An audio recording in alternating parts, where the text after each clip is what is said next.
یعنی یہ برطانیہ عظمیٰ جو ہے اس کا ہم نے انتخاب کیا تھا کہ وہ آئے اور ہندوستان پر حکومت کرے اور مصر پر حکومت کرے اور فلاں جگہ حکومت کرے. اسی طرح یعنی فتوحات ہی کے اصول کے اوپر یہ لوگ آئے اور قابض ہو گئے. اب انہوں نے آ کے یہاں مقامی فوجیں بنائیں. ایسا ہی کریں گے. چھوڑ کر چلے گئے. جب چھوڑ کر گئے تو کیا چھوڑ کر گئے؟ یعنی بادشاہت چلی گئی. جس دن انگلستان ہندوستان سے روانہ ہوا تو بادشاہ سلامت کا نمائندہ روانہ ہوا نا. اس دن ہم محکوم ہی تھے. ہمارے اوپر افواج ہی حکومت کر رہی تھی.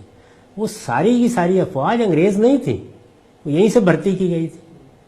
تو جن کو حکومت کرنا سکھایا گیا تھا انہوں نے جلد ہی حکومت سنبھالنے کی کوشش کی.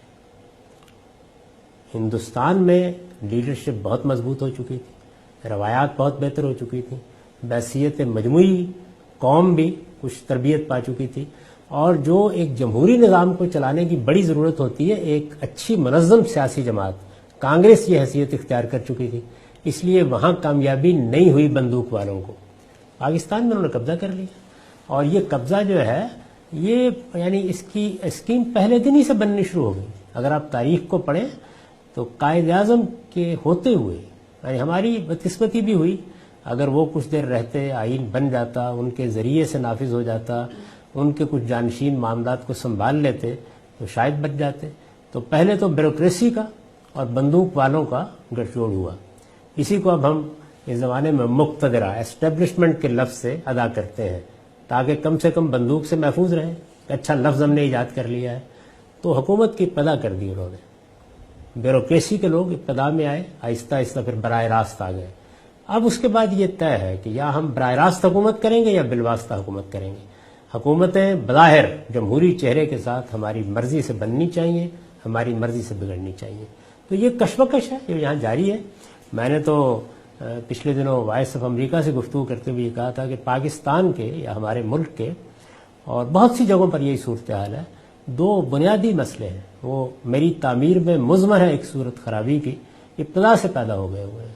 ایک یہ کہ بندوق یہاں لوگوں کی حکومت کو تسلیم کرنے کے لیے تیار نہیں ہے. بادشاہت نے اس کو وجود بخشا تھا اور وہ اب بھی اسی طریقے سے سوچتی ہے اور یہی دیکھتی ہے, وہ اس کے لیے تیار نہیں ہے. تو یہ کشمکش ہے. اور ادھر صورتحال یہ ہے کہ قائد اعظم نے ایک جمہوری طریقے سے ملک بنایا تھا, جمہوری روایات قائم کی تھیں, وہ ایک سیاسی جماعت بنائی تھی, ایک سیاسی جماعت نے آزادی کی تحریک چلائی تھی.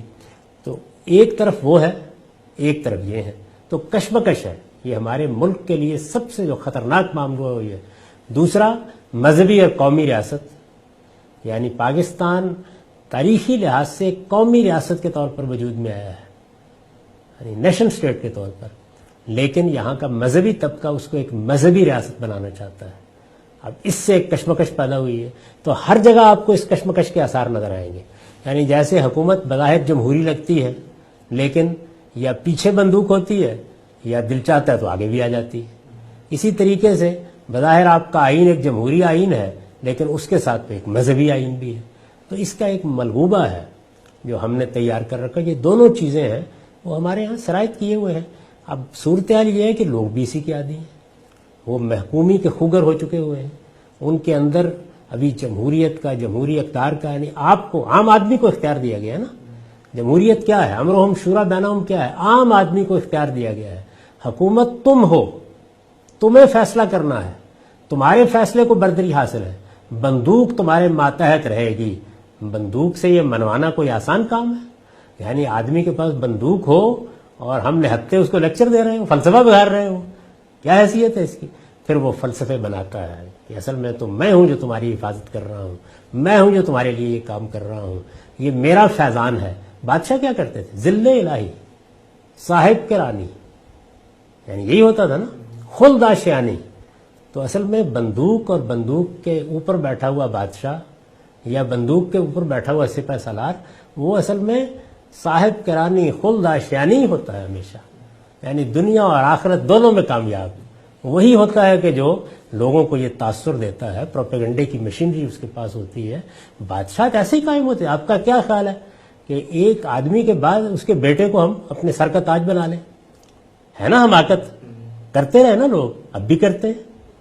بلکہ آپ دیکھیں کہ مغربی دنیا میں آئینی اختیارات تو گئے ہیں، لیکن ہے تو اگر آپ علم و عقل کی روشنی میں دیکھیں تو بھئی یہ ملکہ عالیہ کیا کر رہی ہیں اور یہ بادشاہ سلامت کیا کر رہے ہیں، ان شہزادوں کی کیا ضرورت ہے؟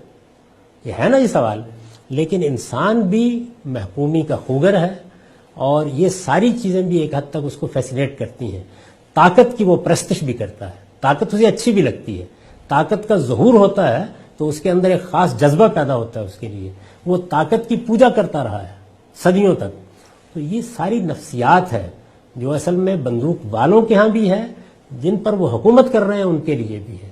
اور ہماری بدقسمتی یہ ہے کہ ہمارے بالکل ساتھ یعنی بھارت میں، ہندوستان میں سیاسی قوتوں نے یہ بات ایک حد تک منوا رکھی ہوئی ہے، یعنی وہ بھی ظاہری میں منوا رکھی ہے لیکن بڑی حد تک منوا رکھی ہے. ہم اس کو نہیں منوا سکے. اس کی وجہ کیا ہے؟ اس کی وجہ ہماری قوم ہے. اس وقت بھی آپ دیکھیں لوگ قصیدے پڑھتے ہیں، لوگ ان کو مسیحا سمجھتے ہیں، یعنی جن کو نفرت کا ہدف بن جانا چاہیے وہ مسیحا ہے. اور اس کے بعد دیکھیے بندوق، بادشاہت، استبداد، آمریت یہ کہے گی آپ کو کہ ہم قانون کی پابندی کر رہے ہیں. یہ قانون شکنی کرے گی آپ کے سامنے، یہ سازشیں کرے گی آپ کے سامنے. اس کی پوری تاریخ ہزاروں سال تک پھیلی ہوئی تاریخ یہی ہے. اس وجہ سے کسی باضمیر آدمی کو ایک لمحے کے لیے بھی اس کو قبول نہیں کرنا چاہیے اور اعلان کرنا چاہیے اس بات پر کہ بادشاہی یا خدا کے ہاتھ میں ہے یا ان لوگوں کے ہاتھ میں ہے جن پر حکومت قائم ہونی ہے. لیکن یہ بات آپ کا خیال ہے آسانی سے پانی جائے گی؟ اس کے لیے بڑی جدوجہد کی ضرورت ہے. اصل یہ